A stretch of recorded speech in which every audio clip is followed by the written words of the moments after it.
வணக்கம். மாதங்களில் நான் மார்கழி என்று பகவான் மகாவிஷ்ணு சொல்லியிருக்கிறார். மார்கழி மாதத்தை தனுர் மாதம் என்றும் சொல்கிறோம். தை மாதத்திலிருந்து ஆணி மாதம் வரைக்கும் இருக்கிற 6 மாதங்களை உத்தராயண காலம் என்றும், ஆடி மாதம் முதல் மார்கழி வரைக்கும் இருக்கிற 6 மாதங்களை தட்சிணாயன புண்ணிய காலம் என்றும் சொல்கிறோம். தேவர்களுக்கே பிரம்ம முகூர்த்தமா இருக்கிறதால மார்கழி மாதம் மனிதர்களுக்கு சிறந்த வழிபாட்டுக்குரிய மாதமாக இருக்கிறது. ஆண்டாள் இந்த மார்கழி மாதம் முழுவதும் விரதம் இருந்துதான் பெருமாளை கணவனாக அடையும் பெருமையை பெற்றாள். உத்திஷ்ட சிந்தியகரிங்கிற வாக்குக்கேத்த மாதிரி தூங்கி எழும்போது இறைவனின் நினைவோடு எழ வேண்டும் என்பது மரபு.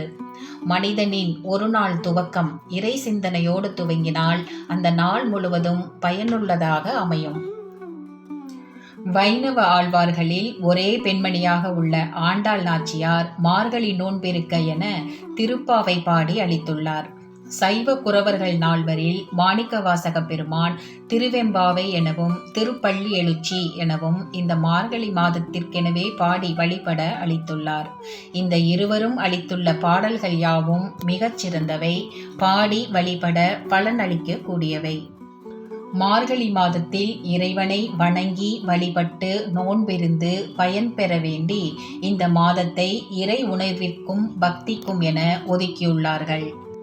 பக்தியோடு இறைவனை தொழுவதற்கு என நிர்ணயிக்கப்பட்டுள்ள இறைவனின் வடிவமாகிய இந்த மாதத்தில் யாவரும் நோன்பிருந்து பக்தி மார்க்கத்தை கடைபிடித்து திருப்பாவை திருவெம்பாவை பாடல்களை பாடி இற்றைக்கும் ஏழேழ் பிறவிக்கும் உற்றோமே யாவோம் உமக்கே யாம் ஆட்செய்வோம் மற்றைய காமங்கள் மாற்று என வேண்டி இறைவனின் தாழ் வணங்கி அருள் பெற்று இன்புறுவோமாக. பல்வேறு சிறப்புகளை உள்ளடக்கியுள்ள இந்த மார்கழி மாதம் முழுவதும் சிவம் கிரியேஷன்ஸ் உங்களுக்காக திருப்பாவை திருவெம்பாவை மற்றும் திருப்பள்ளி எழுச்சி பாடல்களை வழங்க இருக்கிறது. அனைவரும் பார்த்தும் கேட்டும் பயன் பெறும்படி கேட்டுக்கொள்ளுகிறோம். தென்னாடுடைய சிவனே போற்றி, எந்நாட்டவர்க்கும் இறைவா போற்றி. திருச்சிற்றம்பலம். சிவம் கிரியேஷன் சேனலை லைக் பண்ணுங்க, ஷேர் பண்ணுங்க, சப்ஸ்கிரைப் பண்ணுங்க.